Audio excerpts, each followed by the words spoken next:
صبر کے بعد اگین یہی مینشن ہے کہ اگر کسی کے پاس کسی چیز کا نالج تھا اور اس نے اس کو چھپانے کی کوشش کی تو اس پر اللہ کی لعنت ہے، اور اس کے علاوہ فرشتوں کی بھی لعنت ہے، اور پھر اللہ جو ہے وہ مخلوقات میں ایک آرڈر، ایک الہام جاری کر دیتا ہے کہ پھر سب لوگ مل کر اس پر لعنت بھیجتے ہیں۔ لعنت کا مطلب کیا ہے کہ cursed, that person will be cursed, اس کے اوپر فار ایور ایک منحوسیت چھا جاتی ہے، اس کی کوئی بھی چیز کامیاب نہیں ہوگی، ہر چیز میں اس کو لاس ہوگا، صرف اس لیے کہ اس کو کسی بات کا علم تھا، کسی کی چیز کا نالج تھا اور اس نے اس کو جان بوجھ کر چھپا دیا۔ ہاں مگر پھر وہ لوگ جو اس کے بعد ریپینٹنس پہ آ جائیں، جو توبہ کر لیں اور انہوں نے اپنی اصلاح کر لی اور انہوں نے اس کام کو بیان کر دیا، وہ اصلحوا و بینوا، یعنی کہ ان کے پاس جو نالج تھا انہوں نے وہ شیئر کر دیا، انہوں نے اپنی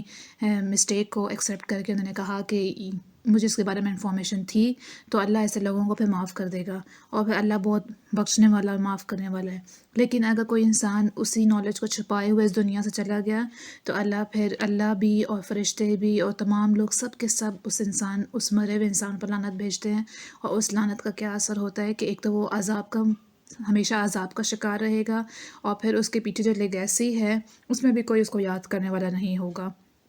پھر اس کے بعد اللہ کہہ رہا ہے کہ اللہ جو ہے وہ ایک واحد ہے، ایک ہی معبود ہے، اس کے علاوہ کوئی بھی اس دنیا میں نہیں ہے، اور وہ بہت مہربان اور نہایت رحم کرنے والا ہے۔ اب اگر اتنی ساری انفارمیشن کے بعد اللہ نے آپ کو اتنے سارے احکامات بیان کر دیے اور اللہ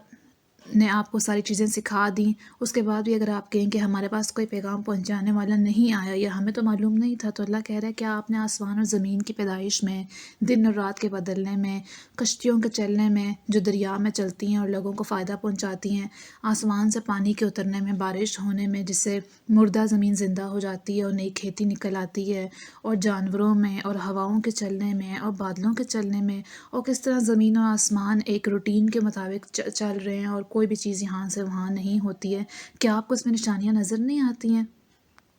پھر بھی نشانیوں کے باوجود وہ لوگ جو اللہ کے علاوہ اور لوگوں کو معبود بنا دیتے ہیں، اور پھر ان لوگوں سے ایسی محبت رکھتے ہیں، ان چیزوں سے ایسی محبت رکھتے ہیں کہ جیسے اللہ سے محبت رکھنے کا حق تھا،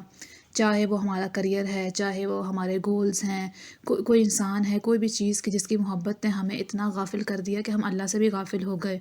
تو جیسے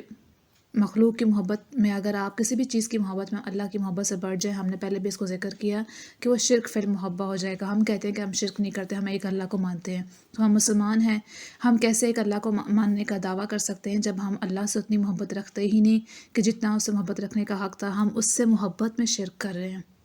پھر اللہ فرما رہا ہے کہ جو لوگ ایمان لاتے ہیں ان کی محبت تو اللہ کے لیے سب سے زیادہ ہے، کہ وہ سب سے زیادہ ہر چیز پہ اللہ کو پریفر کرتے ہیں۔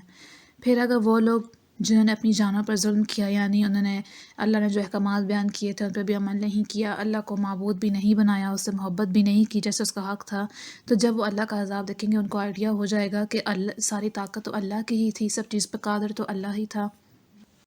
قیامت کے دن وہ لوگ جن کی پیروی کرتے تھے، جن کی ورشپنگ میں آپ نے اللہ کی محبت کو بھلا دیا یا اللہ کی محبت میں ان کو شریک ٹھہرایا، وہ تو آپ سے بیزار ہو جائیں گے، وہ چیزیں آپ کا انکار کر دیں گے کہ وہ تو آپ کو جانتے ہی نہیں، اور اس ٹائم جو ہے جو انسان ہے جو غافل انسان ہے وہ کہے گا کہ کاش مجھے واپس لوٹا دیا جائے تو میں وہ تمام اعمال کر لوں جو میں نے مس کر دیے تھے۔ مگر اس لائف میں تو آپ کے پاس ایک ہی چانس ہے، جب تک آپ زندہ ہیں آپ کے پاس چانسز ہیں، مگر ایک بار آپ کی روح نکل گئی تو آپ کا چانس ختم ہو گیا۔ اسی طرح اللہ ان کو ان کے اعمال حسرتیں بنا بنا کر دکھائے گا، اور پھر وہ اس جہنم سے نکلنے والے نہیں ہوں گے۔ اس کو اگر ہم اپنی ڈیلی لائف میں بھی امپلیمنٹ کریں تو اگر آپ ڈیلی لائف میں بھی یہی چیزیں، آپ نے اللہ کی محبت میں کسی اور کو شریک ٹھہرا لیا، کسی اور کو آپ پریفرنس دے رہے ہیں، اور پھر ایک ٹائم آیا کہ وہ سب لوگ آپ سے الگ ہو گئے، انہوں نے آپ سے لا تعلقی کا اظہار کر دیا، اب آپ الون ہیں، لونلی ہیں اس پاتھ پر،